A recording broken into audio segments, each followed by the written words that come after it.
আসসালামু আলাইকুম। সবাই কেমন আছেন? আলহামদুলিল্লাহ আমরা ভালো আছি। করলা গাছগুলো ভাবছি যে কেটে দিব। কিন্তু এখন দেখি কিছু, কিছু জায়গায় আবার নতুন করে করলা হচ্ছে। তো এই করলা যদি মরে যায় তাহলে তো কিছু করার নেই। আর যদি হয় তাহলে হতে থাকুক। তারপর গাছটা কেটে দেব। নতুন একটা সদস্য এড করলাম পুদিনা পাতা। এর আগেও নিয়ে এসেছিলাম কিন্তু ওইগুলো আমার হয়নি। এবারে একটা সুন্দর করে এনে মানে মাটিতে পুঁতে দিয়েছি। নরমাল মাটিতেই পুঁতে দিয়েছি, বিশেষ কোনো মাটি ব্যবহার করিনি। এবার যেহেতু বারান্দা বাগানে আমার ফার্স্ট এক্সপেরিমেন্ট, তো অনেক দিকেই খেয়াল করছি। আর এবার অনেকটা গাফলতিও ছিল, গাছ লাগানোর পর অনেকবার বাসায় চলে গেছি, ওইভাবে পরিচর্যাও করা হয়নি। সবথেকে বড় ৩টা যে মরিচ গাছ আছে, সেখানে পিঁপড়ায় আক্রমণ করেছিল, পিঁপড়া ডিম দিয়েছিল।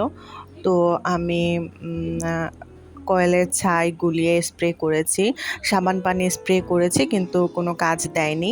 তারপরে আমি পিঁপড়া মারার ওষুধ এনে স্প্রে করেছি, পিঁপড়া চলে গিয়েছিল মোটামুটি। তারপর কিছু কাঁচামরিচও ভালো সুন্দর করে হচ্ছিল।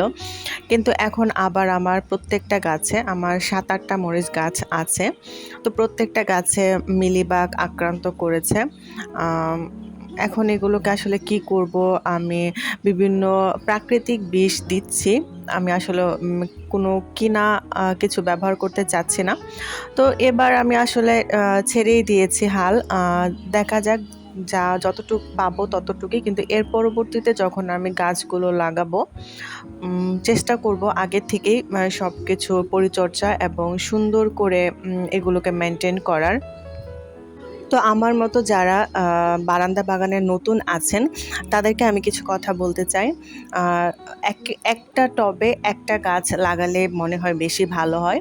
তারপর আ যখন দেখবেন যে অল্প কিছু পোকা আক্রমণ করছে, সেই মুহূর্তে কিছু পদক্ষেপ নিয়ে নিবেন।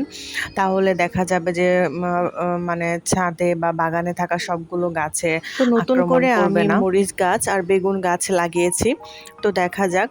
আবার একটা দুঃসংবাদও আছে। দারাজ থেকে এবার আমি যে মাটিগুলো অর্ডার দিয়েছিলাম, মাটিগুলো আমি একদমই ভালো পাইনি। তো দেখা যাক এবারে গাছগুলো আসলে আমি কিভাবে লাগাই বা কি করি, অবশ্যই আপনাদেরকে ভিডিওর মাধ্যমে শেয়ার করব। এই গাছটা থেকে আমি মোটামুটি অনেকগুলো মরিচ খেয়েছি আলহামদুলিল্লাহ। তো আমার প্রত্যেকটা গাছ থেকে আমার মরিচ খাওয়া হয়েছে। কিন্তু এই যে মিলিবাগের আক্রান্তর ফলে আসলে গাছগুলো ওইভাবে ফল দিতে পারছে না। ফুল হওয়ার সাথে সাথেই ফুলগুলো পোকাগুলো খেয়ে ফেলছে এবং পুরো গাছ দেখা যাচ্ছে যে ফুলে মানে ভরে থাকে, কিন্তু কিছুদিন পর সব ফুল নষ্ট হয়ে যায়।